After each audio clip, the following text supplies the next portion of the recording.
जिस दिन भारत का एक वीर योद्धा राजस्थान के महाराणा प्रताप की तरह, अरे महाराणा प्रताप की छोड़ो, राजस्थान तो वो भूमि है जहां के घोड़े भी वीर होते हैं। चेतक जैसा घोड़ा, अरे घोड़े तो छोड़ो, यहां के तो हाथी भी कट्टर हिंदू होते हैं। राम प्रसाद नाम का हाथी जब दुश्मनों के कैद में पहुंच गया तो क्या कट्टरता रंग रंग में है। राजस्थान वीरों की भूमि, राजस्थान शूरवीरों की भूमि, राजस्थान महंतों की भूमि और हिंदुत्व की भूमि राजस्थान है, और रंग रंग में यहां कट्टर हिंदुत्व भरा हुआ है। और क्या अद्भुत था हाथी का जलवा। हाथी जब विरोधी पार्टी के चंगुल में फंस गया तो उसने पानी नहीं पिया, दुश्मन के घर का पानी नहीं पिया। लेकिन इस देश के कुछ दोगले ऐसे हैं जो खाते भारत का है, हवा भारत की लेते हैं, पर गाते ऊ वालों का है, पाकिस्तान का गाते हैं। बुरा ना मानना नौखा के लोगों, आज की बात तुम हमारी बहुत गांठ बांध कर रख लो।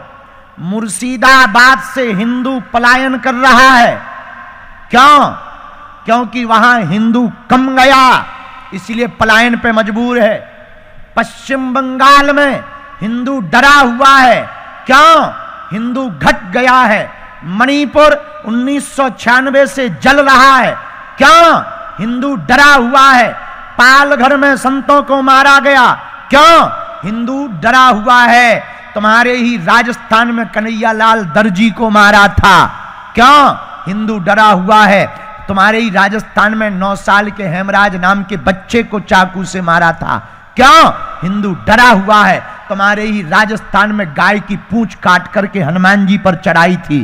क्यों? हिंदू डरा हुआ है। राजस्थान के वीरों, अगर तुम अलग अलग रहोगे तो एक एक करके सब निपट जाओगे, और अगर तुम एक हो जाओगे तो भारत हिंदू राष्ट्र राजस्थान से ही बनना प्रारंभ हो जाएगा। एक पहलवान को हमने एक लकड़ी दी, उसने तोड़ दी।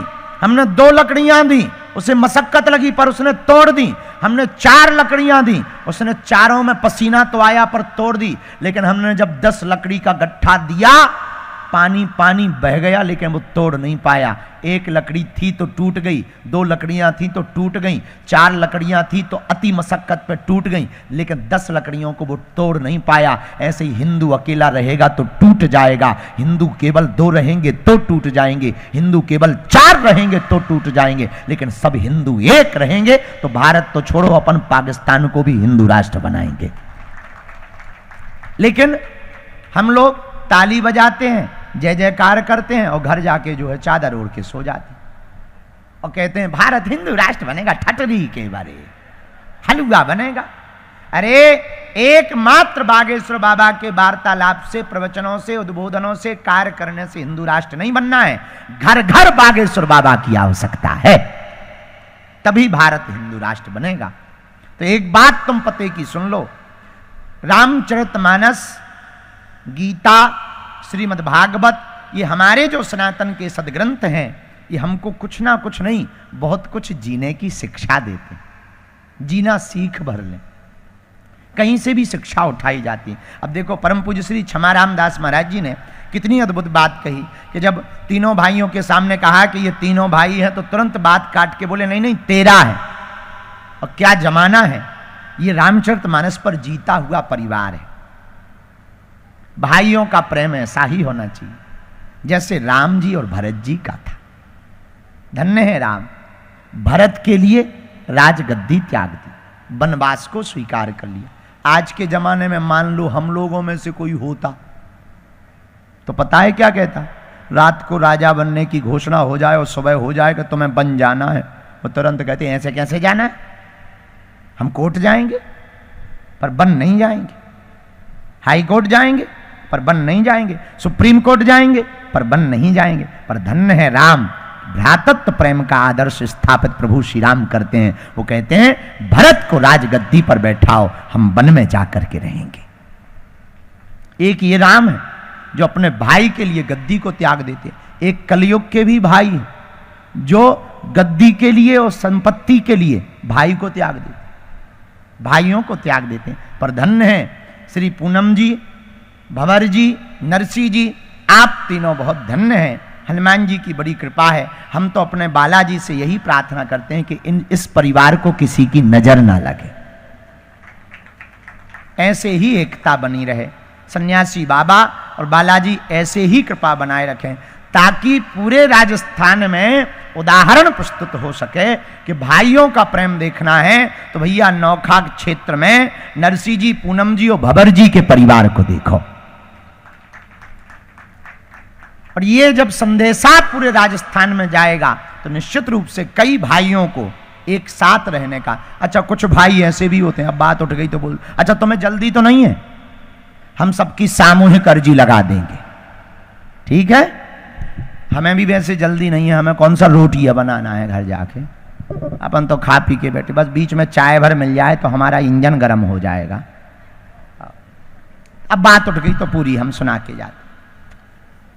एक गांव में दो भाई रहते थे सगे, दोनों ही अब रहे होंगे राजस्थान के। दोनों भाई बड़े विचित्र, उसके पिताजी मर गए दोनों भाइयों के, पर संपत्ति के नाम पे एक कंबल और एक भैंस छोड़ गए। अब बाप तो मर गया, तो बड़ा भाई थोड़ा चतुर था, राजस्थान का आदमी होते ही चतुर है, तो सोचा कि चलो बंटवारा हो जाए। तो बड़ा भाई होशियार था, बोले बंटवारा कैसे करें। छोटा भाई सीधा साधा था, तो बोले सुन, दिन में तुम्हारा कंबल, रात को हमारा। छोटे भाई ने कहा भैया जो आ गया। सुन, भैंस एक है, अब काट तो सकते नहीं कि आधी आधी ले लो, तो एक काम करते हैं, आगे का हिस्सा तुम्हारा, पीछे का हमारा, गोबर हम डालते रहेंगे। छोटे भाई ने कहा भैया जैसी आ गया। अब बेचारा चारा चरवावे वो, दूध खावे बड़ा भाई। दिन में कंबल, अब दिन में कौन सोवे, दिन में कंबल बेचारा लिए बैठा रहे, रात होवे, हाँ लाओ अब हमारी बारी है, सो दे आनंद के साथ रात को फुसर फुसर सोए बड़ा भाई। लेकिन एक दिन छोटा वाला हमें मिला, हम कहा बड़े कमजोर हो रहे आजकल, क्या बात है। बोले गुरुजी क्या बताएं, हैरान है, बड़े भाई ने हमारे साथ ऐसा किया। हम कहा कोई बात नहीं, एक मंत्र दे रहे, काम करेगा। चूंकि तुम राजस्थान के हो, राजस्थान से हमारा बड़ा प्रेम है। बोले महाराज मंत्र दो। हमने एक मंत्र दिया, वो घर गया, तो जैसे ही दिन में कंबल मिला, हमने कहा एक काम करना, पानी में डाल देना और शाम को निकालना। बड़ा भाई आया, बोले कंबल दो, अब हमारी बारी आई। उसने कहा निकाल लो और डलाए। तो बड़ा भाई बोला निकम्मे हो क्या, नालायक हो, ये पानी में क्यों डाल रखा है। बोले बा हमारी बारी, हमारा दिन, हम चाहे पानी में डालें चाहे दूध में डालें, तुम्हें क्या लेना देना। अब तुम्हें लेना हो तो ले लो, तो हमारी दाल डाल देना, ज्यादा दिक्कत है तुम डाल देना, हम तो रात दिन में सोते ही नहीं है, तो डाल ही दो। बड़े भाई ने कहा बड़ा दिमाग खराब हो गया इसका। धीरे से पूछा क्या बागेश्वर बाबा से मिला था क्या। उसने कुछ नहीं बोला। अब भैंस जैसे ही लगाने के लिए बैठा, सो 6 हाथ का डंडा लेके पहुंच गया, दे मुंह में डंडे। अब विचार करो, भैंस लग रही हो, कोई डंडा मारे तो पीछे वाले का क्या हाल होता है। जहां डंडे मारे तो भैंस ने भी दे लात, दूध गिर गया, मुंह में पैर लग गया। बड़ा भाई झल्लाता हुआ आया, क्या पागलपन मचा रखा है, हम जब दूध लगा रहे ऐसा क्यों कर रहा है, शर्म नहीं आती तुझे। बोले वाह, आगे का हिस्सा हमारा, पीछे का तुम्हारा, हम चाहे जो करें तुम चाहे जो करो, अपने अपने हिस्से की बात है। तब उसे समझ में आ गया कि अब हम भैया समझ गए, एक काम करो, आज के बाद ये बंटवारा कैंसल है। बोले फिर, बोले आधा दूध तुम्हारा आधा हमारा,